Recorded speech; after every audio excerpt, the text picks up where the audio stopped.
Greetings, everybody, and welcome today to the next video in my series. Now, this is a weird one to continue this with, but the Should I Buy Game of War Fire Age. Now, the game is free, and I've been intrigued by this game simply because of the massive amount of advertising that they have been running on television with the beautiful Kate Upton, and I had no idea what to expect from the game. I mean, the trailers make it look like this incredibly dramatic, well, I mean, anything with Kate Upton in it, I'm sold. But so I wanted to check it out a little bit, and this is kind of an overview video, and because it's free, I'm going to try to talk about what you can spend your money on, and with future videos going forward, I'm going to talk about, well, for free games, how far your dollar will go in these free games. And honestly, just right off the bat, like this, there's so much going on in this game that I've put quite a few hours into this already, and I do not feel the need to spend money yet, which is a good thing. And quite frankly, because there's so many different currencies and so many things going on in this game, I'm not really sure when I'm going to hit that point that I'm going to want to spend money. So let's take before I get into the intricacies of all the different currencies in the game, let's take a look at the 15 different things that are flying around my screen right now. So this is my city. I named it Springfield, and there's like two distinct sections of the city, right? So you have the inner city area with like 4 or 5 different types of buildings, and then you have the city walls, and then the village outside of the city. Now, all these spots outside of the city, these are all like farms and mines and logging camps, and those are all these buildings are in quarries that are collecting rocks. These are all buildings that are basically just slowly collecting currency. And I'm going to make a lot of Clash of Clans analogies because I would assume that you've at least maybe played a little bit of Clash of Clans, or maybe not analogies, but comparisons. Because it's a very popular game, and there's a lot of things about Clash of Clans that I like, and there's some things about this game that I like over Clash of Clans. Anyway. So these are essentially the these buildings outside of the city wall. These are what's earning you your different currencies: the rocks, wood, iron, wheat, which is basically spent as upkeep on your troops, and then silver. Actually, no, silver is mined on the inside of the city with these villas. All these buildings you can see can be upgraded many times. So this is my highest level quarry right here. It's level 6. To go to level 7, it's going to take 1 hour and 7 minutes to upgrade. Or you can do an instant upgrade for 300 gold. I haven't spent a penny on this game yet, and I have 848 gold, so that kind of gives you an idea of how much gold you can earn just for free over time. Let's take a look at some of these other buildings before I go into the quests and all that. So this right here is one of the more important buildings, the Academy. This is where you can research all sorts of economic boosts, like you can research faster food production. So if I wanted to research faster food production, it basically, does it tell me specifically? Yes, food production 3% bonus, and hero XP bonus, and more power. So if I upgraded this, the amount of food that all my farms are gathering outside of the walls is going to go up by 3%. And there's so many different levels to that when you max it out, it's just one of those kind of things that just slowly builds over time the more you do it. So it's good to have a good balance in this game. You never want to really... Well, you could just really hammer home one type, like just get tons and tons and tons of food, but that's going to leave you very weak in a lot of other areas. So it seems, from what I've gathered so far, to have like a good balance of all the different kinds of resource production and upgrades and troops and that kind of stuff. The forge right here, this is something the hero battles and the forge, I do not completely understand yet. There's a lot to it. You can build different equipment for your hero, and your hero has her own level, and she's like sent out in battles and can defend your base and all this kind of stuff. Okay, so let's take a look at some of the other things that are just kind of bouncing around the screen. In the lower left, we got this treasure chest. This is basically a reward for coming back every day. So I just got a small bonus of ore. Oh, that pops up every half an hour. I think every day you get one of these free casino spins.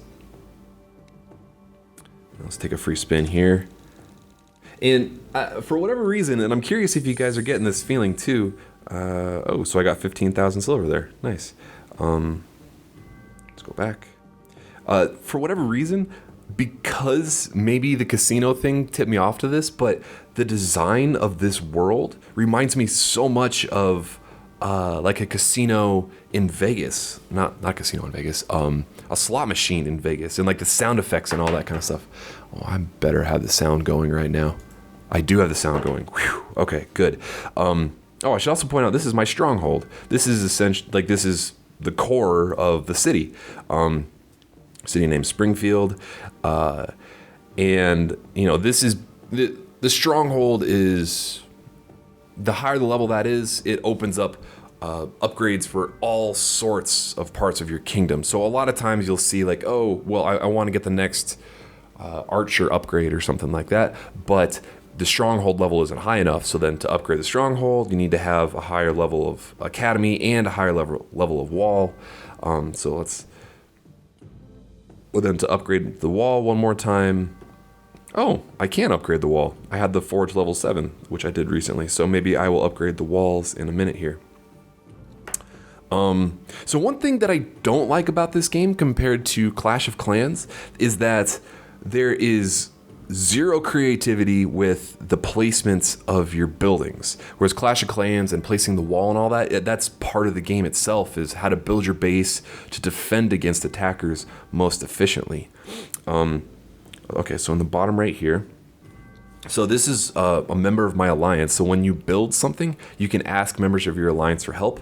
And there's only one right now. Typically there's quite a few more. So I'm just gonna hit help all, and that speeds up their build timers a little bit.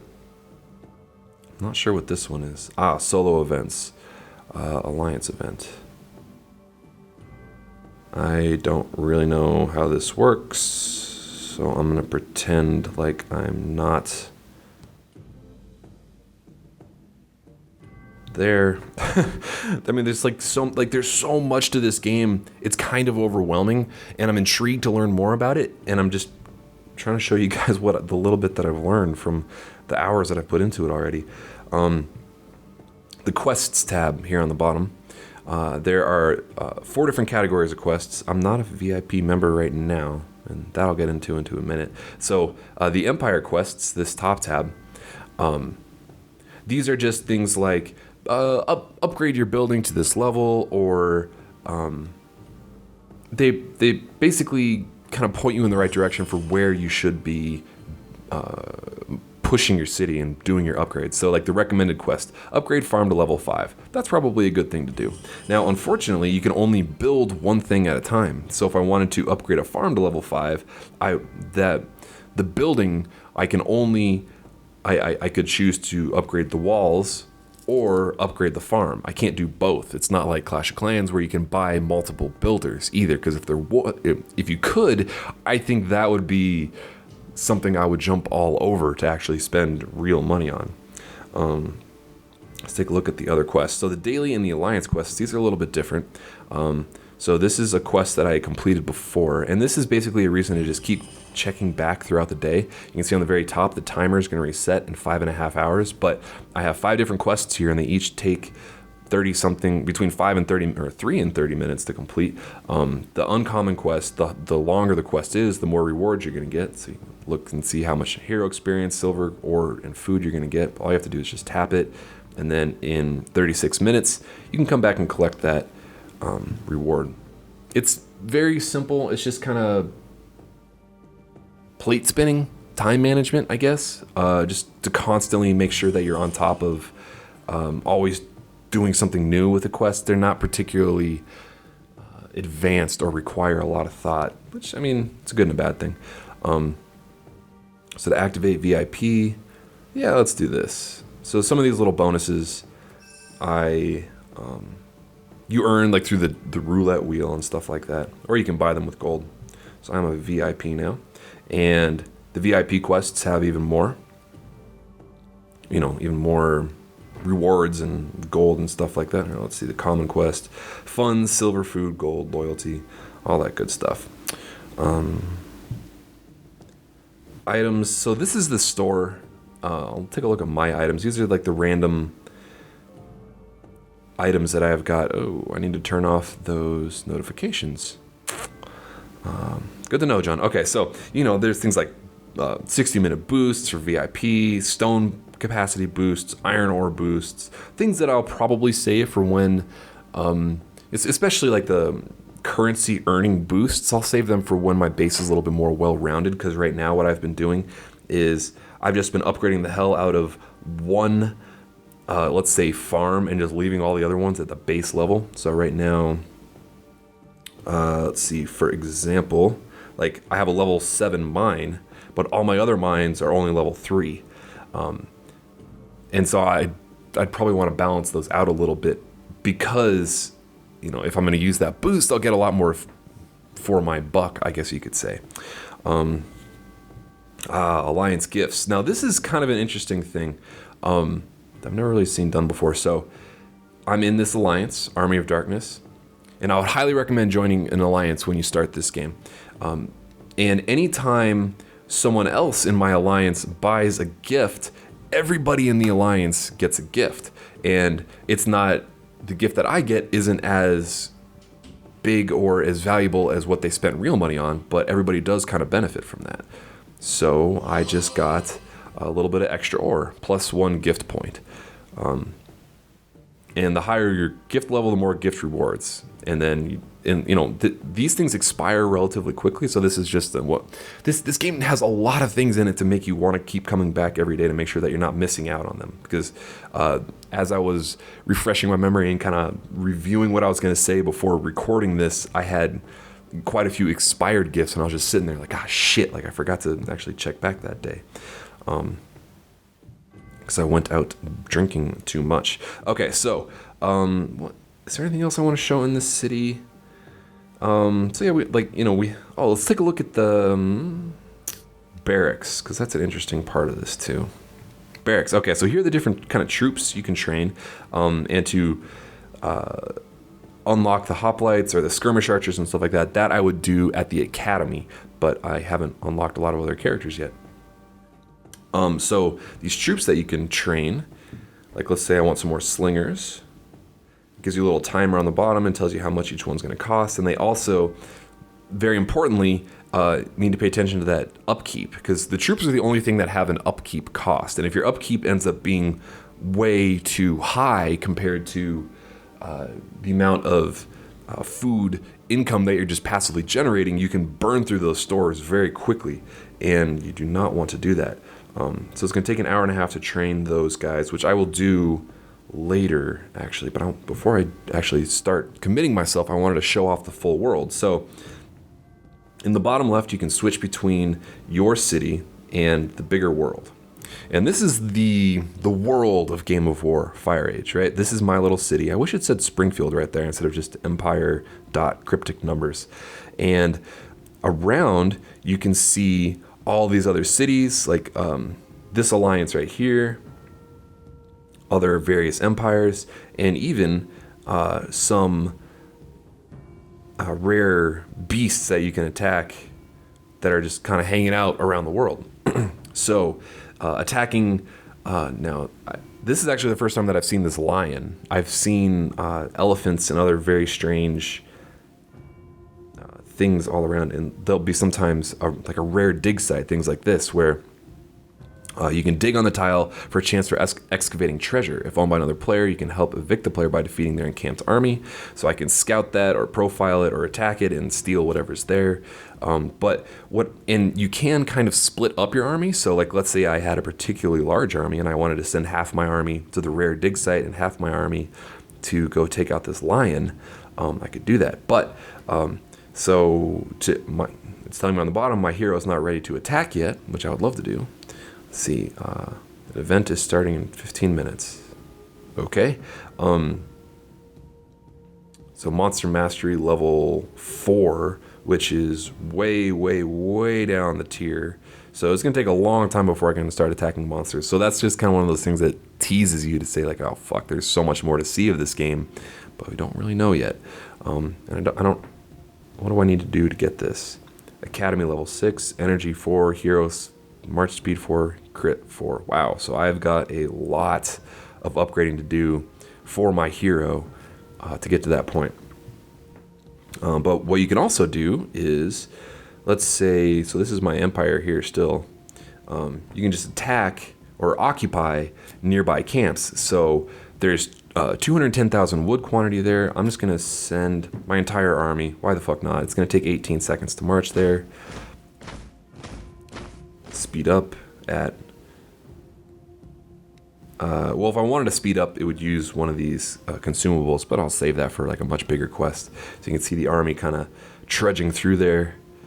They're going to occupy this logging camp for a bit. Gives me more detail. So yeah, and then you can see them loading up on all the wood. And then, you know, and this is a very simple example compared to a lot of the other things that you can do, like occupying nearby spots and expanding and all that kind of stuff. But because I'm so kind of early in the game, I'm still kind of getting my feet wet with a lot of the other options. But let's actually start upgrading some stuff. I want to upgrade the city walls. That seems important. I also want to, let's start researching some more stuff so that I can actually, let's upgrade the hero march speed. 8 hours, wow.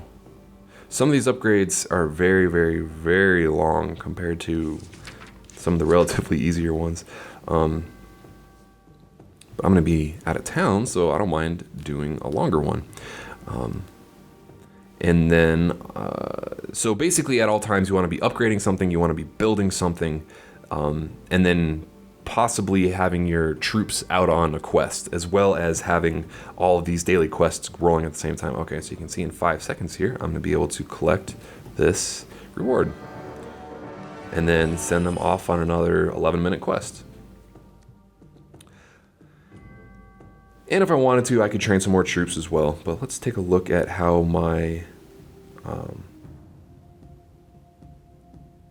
my alliance quest. Oh no, not my alliance quest. These guys are doing. So they have another couple minutes here. But anyway, so then after they're done looting that camp, they'll come back and come back to my base and help me out. What is this? These are my current active marches. Oh, so if I split up my marching into multiple teams, I could have done that, and it would have all my different marches listed there. So you can see they have the speed up and the help things over here on the side. So if I tap help, that is now asking my alliance members to help me, and they can, if some of the other guys in my alliance then tap the help button that is not showing up right now, but I did it earlier, then that would speed up my questing time. So let's finally take a look at what my hero looks like, because I've got no equipment for her yet. I need to forge equipment for her, and this, or I have the armor, I guess. I just don't have, oh, I had something that I didn't have equipped. All right. 21 forage to use as accessory slot, Jesus. And your hero also has skill points to spend as well. So I got the hero skill tree, which gives like passive bonuses to the whole world. So I maxed out these food production and research and stone production skills. So I wanted to continue to boost the construction. And I had 3 points to spend. So every point I spend there increases the efficiency of construction significantly. And then when you get to that last level 10 boost, it jumps a lot. So yeah, it goes up to 40% research speed upgrade compared to the default 0. Now you also get the monster skill tree here. Now these, let's see, like what does this do? Decreases a monster's defense. So if I eventually attack that lion and upgrade enough, this will make him significantly weaker. And those are all the monster skill points that I had. So anyway, there's some good things about this game. I think that it's kind of overwhelming with all of the stuff that they throw at you. I think Clash of Clans does a much better job of kind of easing you into the what can eventually be a very complex game. But there is a lot, and especially like this expanding and building up a huge empire. Like, you know, right now I'm just kind of a lone territory, and I'm next to this huge city of GA, General Alliance. I don't know what the hell that means, but like I can scout these guys. And like, you know, the idea of just like building out a huge empire and going around this whole world and attacking like all these other cities and stuff like that, that seems like a lot of fun. And it's much more about building a giant army and controlling your little section of the world than just randomly building your base. But compared to Clash of Clans, I really do like Clash of Clans in that how you can build and customize your own base, whereas this game has zero base customization, you know, for the most part. Oh, my guys are returning. Let's see what they're going to return with. How much wood they stole from me. My troops have returned to Springfield with wood. All right, well, maybe I'll send them off on another quest. Anyway, thanks for watching, everybody. I hope you check it out. If you want to, click the link in the description to go download Game of War Fire Age, and game on.